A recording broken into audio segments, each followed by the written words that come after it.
Israeli কারাগারে ফিলিস্তিনি বন্দীদের ওপর ভয়াবহ ও পদ্ধতিগত নির্যাতনের যে অভিযোগগুলো উঠে আসছে তা শুধু মানবাধিকার লঙ্ঘনের প্রশ্নই নয়, বরং আন্তর্জাতিক আইনের মৌলিক ভিত্তিকে নাড়িয়ে দেওয়ার মতো এক গুরুতর ইঙ্গিত বহন করে।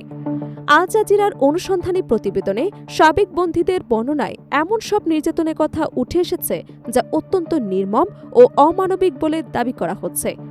তাদের ভাষ্যমতে এসব ঘটনা কোনো বিচ্ছিন্ন আচরণ নয়, বরং একটি কাঠামোগত ব্যবস্থার অংশ হিসেবে পরিচালিত হচ্ছে।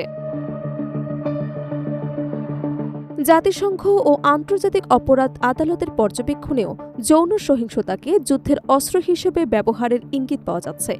মানবাধিকার সংস্থাগুলো বলছে, এসব অভিযোগ সত্য প্রমাণিত হলে তা মানবতা বিরোধী অপরাধের আওতায় পড়তে পারে। একই সঙ্গে প্রশ্ন উঠছে, এত গুরুতর অভিযোগ থাকা সত্ত্বেও কেন কার্যকর জবাবদিহিতার কোনো দৃশ্যমান অগ্রগতি দেখা যাচ্ছে না।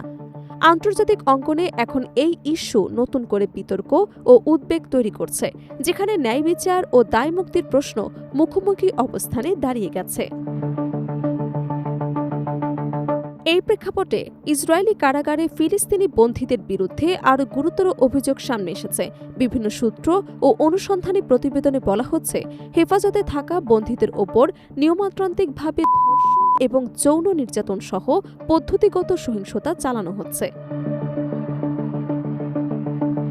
আল জাজিরার সাম্প্রতিক অনুসন্ধানী প্রামাণ্যচিত্রে সাবেক বন্দীরা তাদের অভিজ্ঞতার যে বর্ণনা দিয়েছেন তা আন্তর্জাতিক মহলে নতুন করে গভীর উদ্বেগ তৈরি করেছে।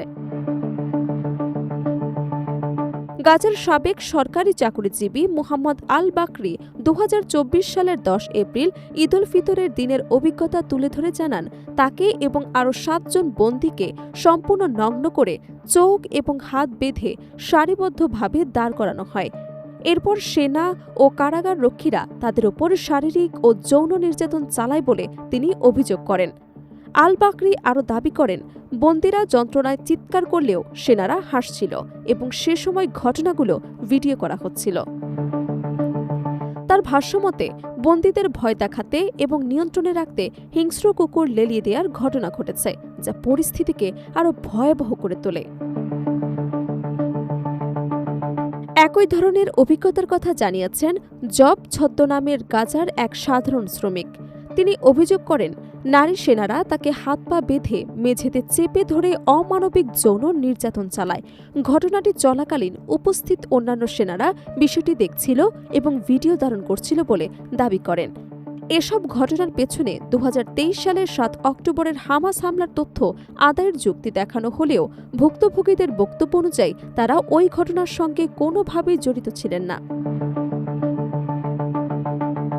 মানবাধিকার সংস্থাগুলোর মতে, ইসরায়েলি কারাগারে ফিলিস্তিনিদের ওপর যৌন নির্যাতনের অভিযোগ নতুন কিছু নয়, তবে 2023 সালের অক্টোবরের পর থেকে এর মাত্রা এবং বিস্তার নজিরবিহীনভাবে বৃদ্ধি পেয়েছে। 2025 সালের মার্চে প্রকাশিত জাতিসংঘের একটি প্রতিবেদনে ইসরায়েল কর্তৃক পদ্ধতিগত যৌন এবং লিঙ্গভিত্তিক সহিংসতা ব্যবহারের প্রমাণ পাওয়া গেছে বলে উল্লেখ করা হয়।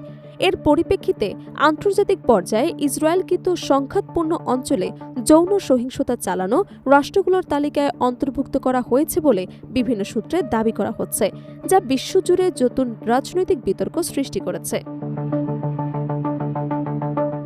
Human rights watch, amnesty international এবং ইসরায়েলি মানবাধিকার সংস্থা বিএতসেলেম এই ঘটনাগুলোকে ব্যক্তিগত বিচ্যুতি নয়, বরং একটি প্রাতিষ্ঠানিক এবং কাঠামোগত সংস্কৃতির অংশ হিসেবে বর্ণনা করেছেন। তাদের মতে, এই ধরনের সহিংসতা বিচ্ছিন্ন ঘটনা নয়, বরং দীর্ঘদিন ধরে গড়ে ওঠা এক নিরাপত্তা কাঠামোর মধ্যে নিহিত। তবে সবচেয়ে বড় প্রশ্ন হল, এত গুরুতর অভিযোগের পরও কেন কোনো কার্যকর তদন্ত বা শাস্তিমূলক ব্যবস্থা দৃশ্যমান নয়। 2024 সালের জুলাই মাসে সদে তেইমান ডিটেনশন ক্যাম্প থেকে একটি ভিডিও ফাঁস হওয়ার পর কিছু রক্ষীকে আটক করা হলেও পরে রাজনৈতিক চাপের মুখে অভিযোগ প্রত্যাহার করা হয় বলে অভিযোগ রয়েছে। এই ঘটনাটি সামরিক বিচার ব্যবস্থার স্বাধীনতা নিয়েও প্রশ্ন তুলেছে। একই সময় ভিডিও ফাঁসের অভিযোগে এক উচ্চপদস্থ সামরিক কর্মকর্তাকে গ্রেফতার করা হয়, যা পরিস্থিতিকে আরও বিতর্কিত করে তোলে। ইসরায়েলি প্রধানমন্ত্রী বেঞ্জামিন নেতানিয়াহু এই ঘটনাকে দেশের জন্য একটি বড় পাবলিক রিলেশনস সংকট হিসেবে উল্লেখ করেন বলে জানা গেছে। অন্যদিকে কিছু কট্টর রাজনৈতিক বক্তব্য পরিস্থিতিকে আরও উত্তপ্ত করেছে বলে আন্তর্জাতিক পর্যবেক্ষকদের অভিমত। জাতিসংঘের বিশেষ দূত ফ্রান্সিসকা আলবানিজ বলেন, এই নির্যাতনের উদ্দেশ্য শুধু শারীরিক কষ্ট দেওয়া নয়, বরং একজন মানুষের আত্মসম্মান, মানসিক স্থিতি এবং মানবিক সত্তাকে সম্পূর্ণভাবে ধ্বংস করা। আন্তর্জাতিক আইন বিশেষজ্ঞদের মতে, কোনো রাষ্ট্রীয় কাঠামোর মধ্যে যৌন সহিংসতা যদি বিচ্ছিন্ন ঘটনা না হয়ে নিয়মতান্ত্রিকভাবে ঘটে, তবে তা মানবতা বিরোধী অপরাধ হিসেবে বিবেচিত হতে পারে। তবে সবশেষে প্রশ্নটা রয়ে যায়, শুধু অভিযোগ বা প্রতিবেদনের মধ্যেই সীমাবদ্ধ নয়। এটা এখন মানবাধিকারের ভবিষ্যৎ, ন্যায় বিচারের নিরপেক্ষতা এবং আন্তর্জাতিক ব্যবস্থার বিশ্বাসযোগ্যতার প্রশ্ন হয়ে দাঁড়িয়েছে। যদি এই ধরনের গুরুতর অভিযোগ সত্যি প্রমাণিত হয়, তাহলে তা শুধু একটি দেশের কারাগার ব্যবস্থার ইস্যু নয়, বরং গোটা বৈশ্বিক আইনি কাঠামোর জন্য এক গভীর পরীক্ষা।